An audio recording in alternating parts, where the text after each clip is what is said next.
I'm Peter, and I built this sidecar. Here's the bike I decided to go with.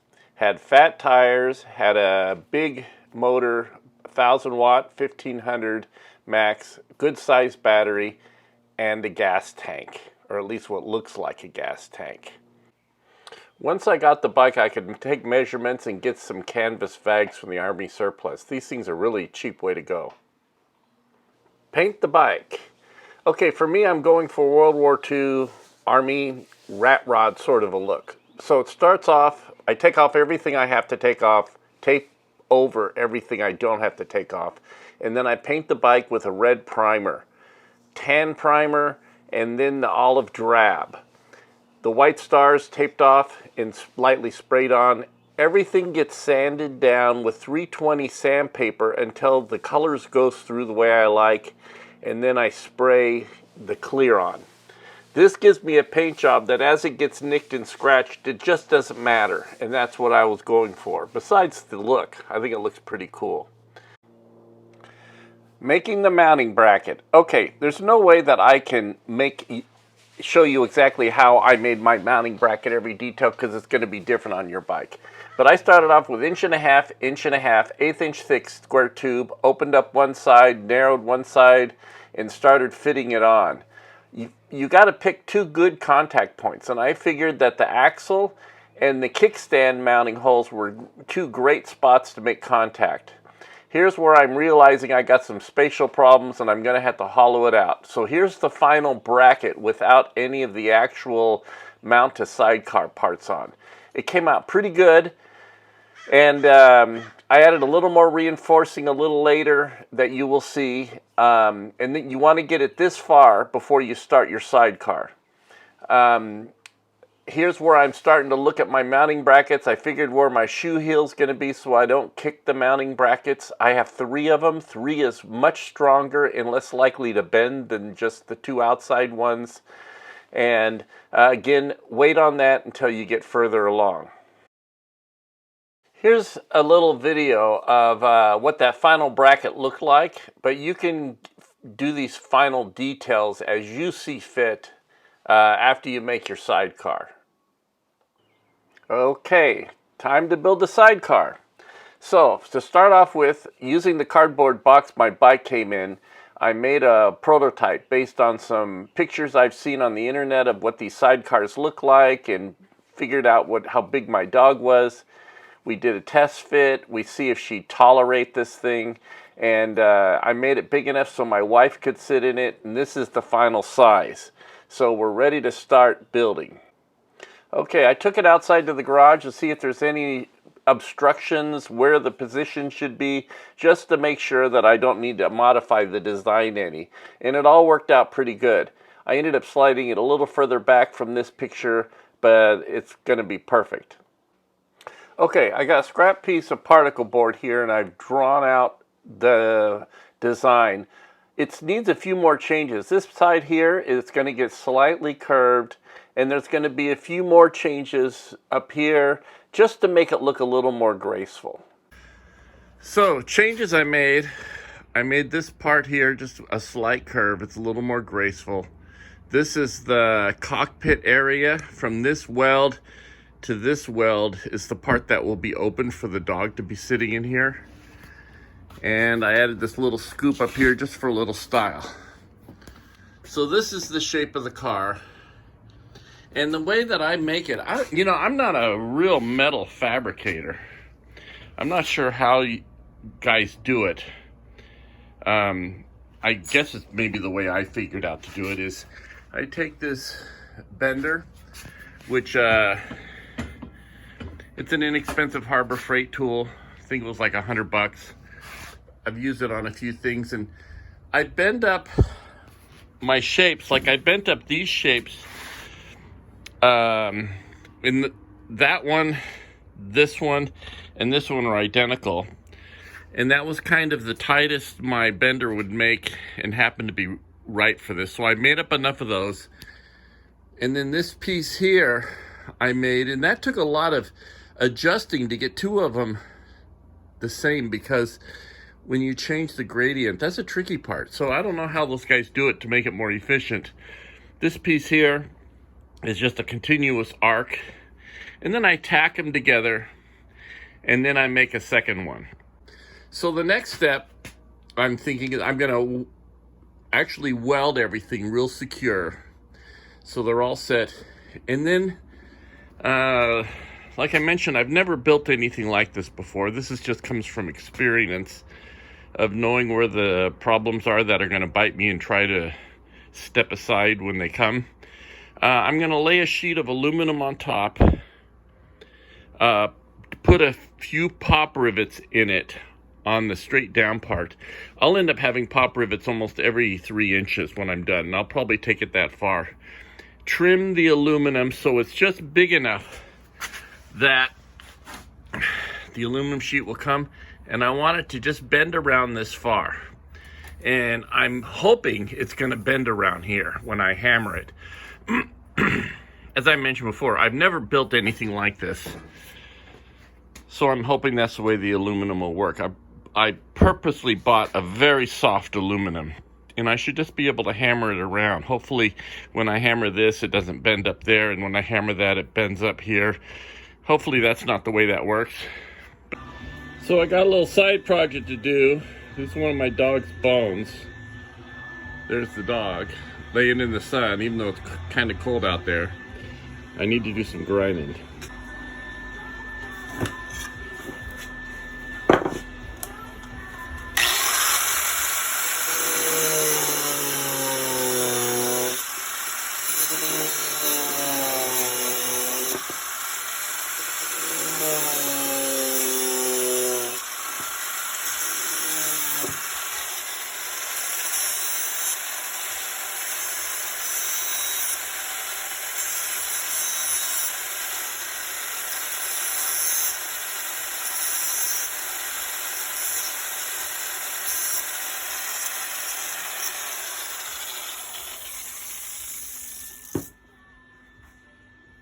That should make her happier.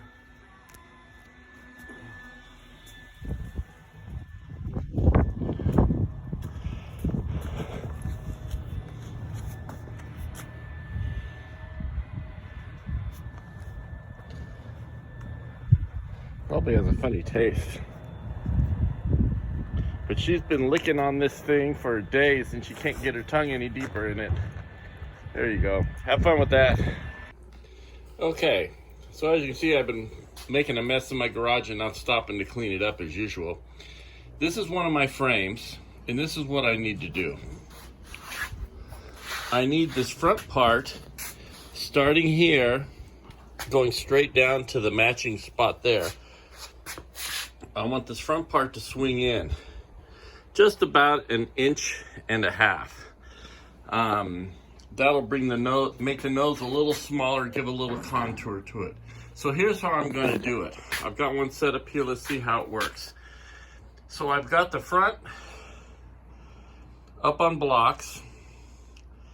I've got this board underneath the floor jack, and I've got the top of the board, 3 boards, attached to my ceiling temporarily so that I can use the hydraulics of the jack to bend this. Now, the question is, will the weld break? Remember, I'm not that good of a welder, but will the weld break, or will it hold and go through? That's what we don't know. That might be a problem. So let's see.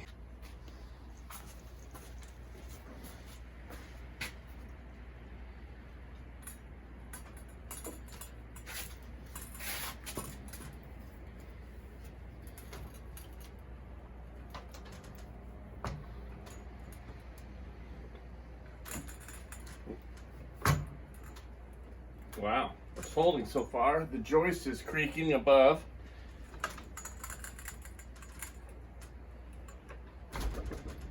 Okay, so I think this is going to work, although I think I need to have these front blocks higher in order to get that curve. Let me see. Oh no, hey. So it didn't break the weld. it opened up the weld a little bit. It bent a little harder here. This is going straight, but this has that radius I'm after. So this is going to work. Let me do the other one. And of course I've got to do it opposite. Once in a while I'll screw this part of it up.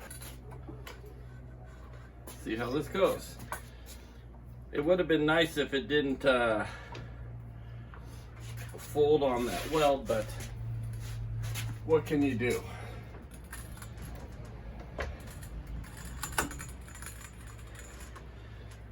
This is doing the same thing, I can tell. So at least they will match. That's sometimes the most important part, is that if it's not perfect, you got two parts. You want them to be not perfect the same. That looks good on the top. So here's my aluminum. It's 0.032. The thinnest they sell. I buy this from IMS, Industrial Metal Supply. There's several branches. I'm out in the Los Angeles area. And 303, I believe, is the hardness. And it's pretty soft. As you can see, I could probably bend this with my finger pretty comfortably. So I think it's going to be easy enough to work with. Okay, I'm going to trace out the cut line. I've got a little block of wood here. It's just the right diameter for the overhang, and I've got a scribe, and I'm just going to go around everything so I can cut on the scratch line.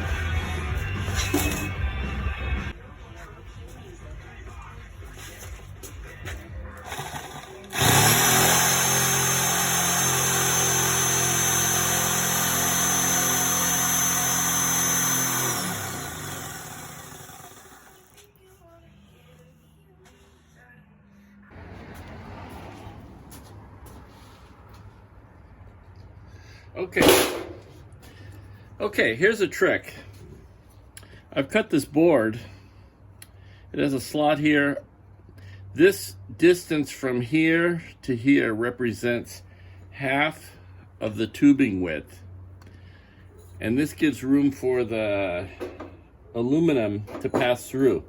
So by taking something to scribe this with, I'm able to put it in.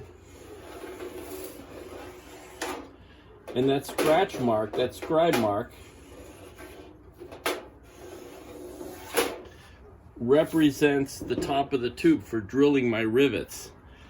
Saves a lot of time and really makes it more accurate. Moving along, the tubing is bent. My sheet metal's cut out. I've drilled all the holes for the pop rivets. Now, in case you don't know what a pop rivet is, this is it.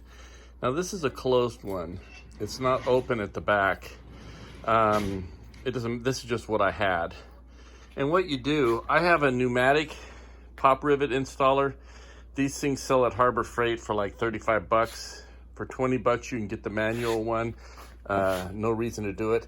These tips are different sizes for different size pop rivets. And what happens is you put this through the hole that's just big enough to take the collar, and when you pull the trigger,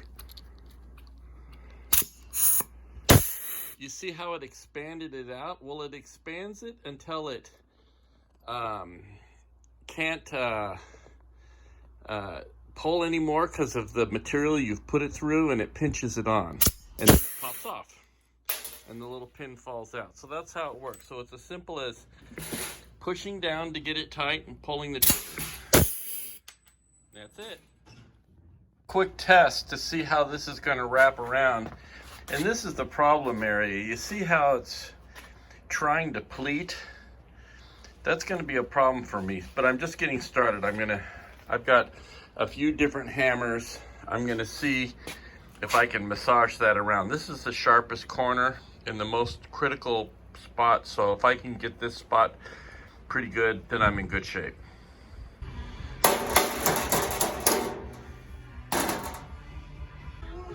Okay, so the hammering worked pretty good. This rawhide hammer kind of was overall the best. The rubber hammer was good too.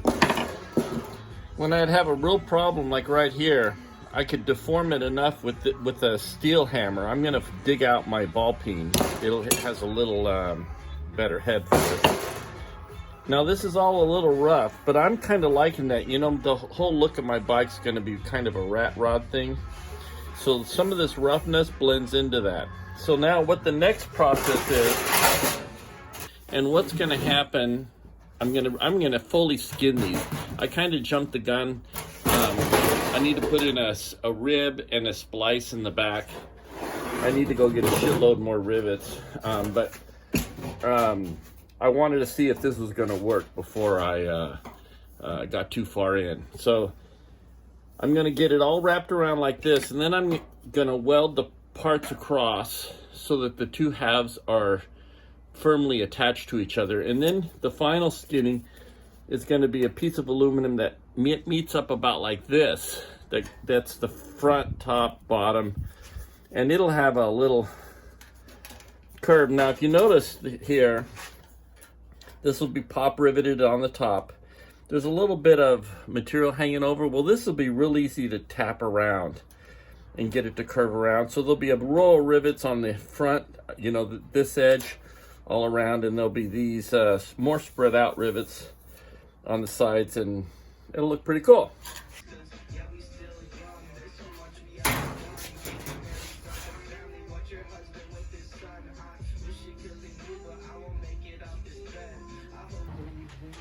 Okay, I've got the pieces firmly put together. This is a pattern for my top front nose piece of aluminum. It's a little flimsy on the paper, but it's what I had to work with. I'm going to take this and put it down onto this other sheet and cut it out, and then we'll be ready to put that on.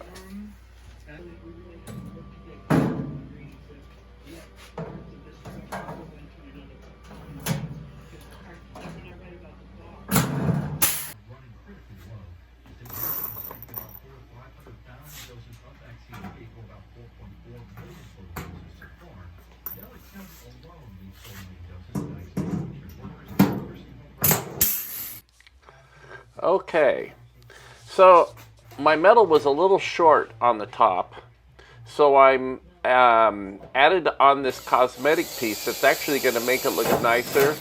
It'll make this front area a little stronger too. This is a little thicker aluminum that I picked up because I didn't have to do any hard bends with it, and the extra rigidity will be great in case somebody leans on the top or something like that. So the shape of this isn't anything, it's just based on aesthetics. An amazing grilled cheese sandwich and tomato soup, and right now that's what I want to eat.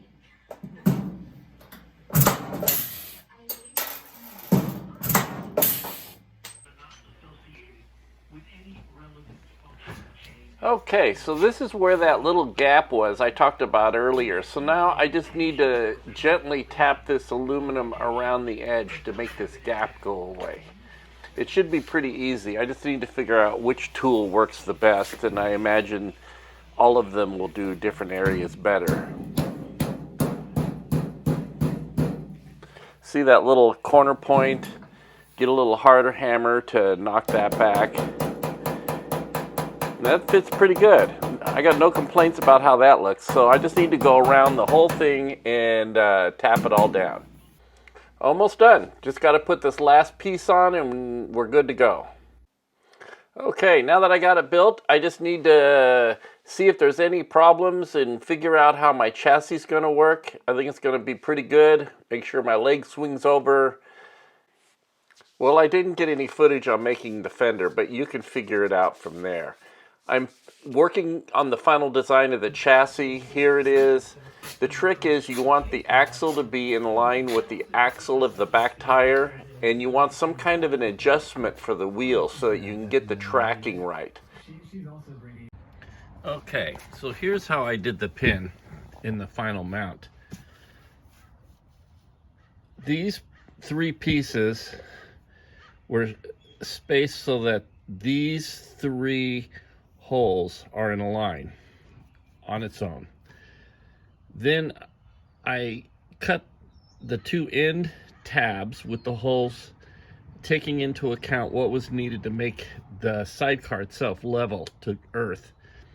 And the third one, I figured out what that was after these two were mounted. Then I made this one, and it is set into position because these three were already trued up. And that's how I got the mounting. Okay, so then there's one more contact point, and that's up at the top. This is what locks the bike to the sidecar. And I have a bike rack, and I found some clamps on Amazon that attach to it. I put a spreader bar so that the load is shared between the two sides of the rack. And I made an adjustable arm mounted to the sidecar so that they clip together like this. Easily detached, but stay together. And that's how I adjust my bike, whether I want it to tow in a little or tow out, or just be completely neutral. What